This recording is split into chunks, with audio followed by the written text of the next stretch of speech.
مساء الخير، ازيكم حبايبي؟ عاملين ايه؟ يا رب تكونوا بخير. النهارده هنعمل مع بعض طاجن البطاطس بطريقه بسيطه خالص من غير لحمه ولا فراخ، وطعمه هيعجبكم جدا. عايزه اوريكم بس الصوص مع البطاطس مستويه خالص.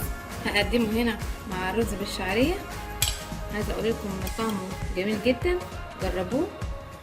يلا نبدا مع بعض الوصفه ونشوف عملناه ازاي. هضيف هنا في طاسه على النار، هضيف فيها حوالي معلقتين من الزيت كبار، هسيبهم يسخنوا، وهنزل هنا باربع بصلات كبار مفرومين. افضل اشوح فيهم لغايه لما البصله تدبل ولونها يصفر.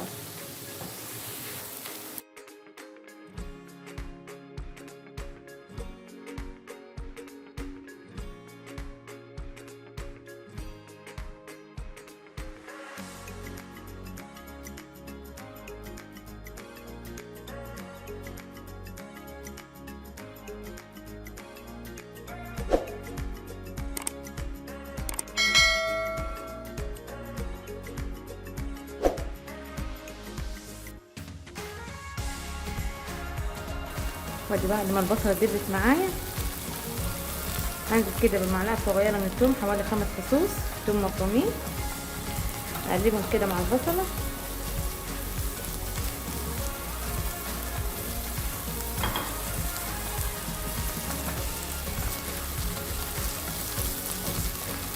اول ما الثومه تتشوح مع البصل، هنزل كده 3 حبايات فلفل اخضر متقطع، وهديهم تشويحه مع البصل والثوم.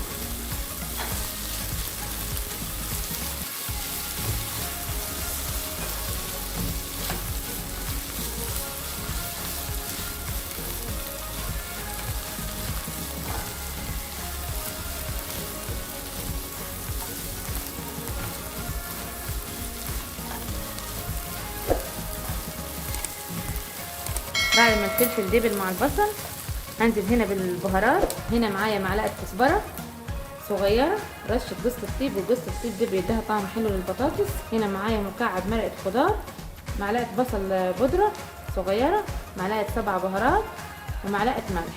هنزل كده بيهم، نحاول افتفت بس المكعب الخضار، هقلبهم كده مع بعض. واول ما اشم ريحه البهارات، هنا معايا كيلو طماطم مفروم مصفيات، هنزل كده بيه.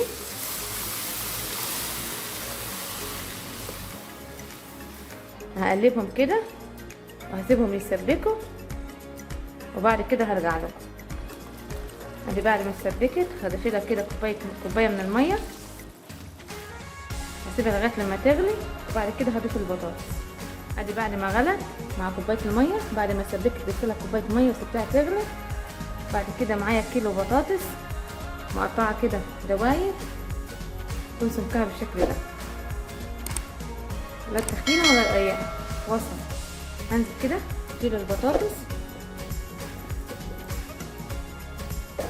هقلبهم كده مع بعض، هسيبها تاخد غلوتين على النار، وبعد كده هحطها في طاجن وهحطها في الفرن. هجيب هنا صينيه او اي طاجن ممكن انت حابه تحط فيه، وهنزل كده البطاطس والصوص،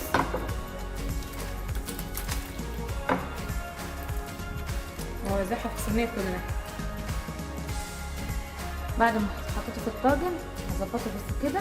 ممكن لو حابه تخليه سبايسي ممكن تفيله بقى معلقه شطه، هغطيه كده ورق فويل.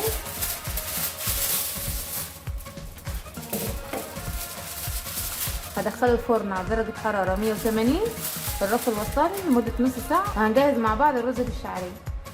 هلا على النار هضيف معلقتين من الزيت ومعلقه زبده نباتي، وهضيف كوبايه من الشعريه، هبتدي احمر في الشعريه لغايه لما لونها يبقى ذهبي.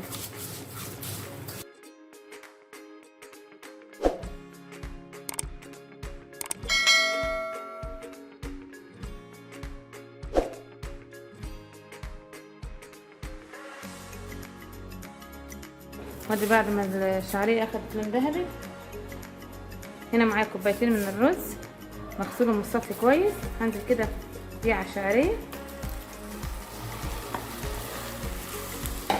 اقلبهم كده تقلبتين مع بعض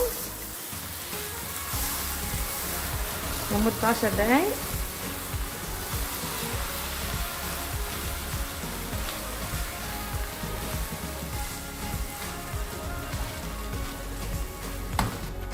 هضيف له معلقة ملح صغيرة وهبتدي اقلب فيه.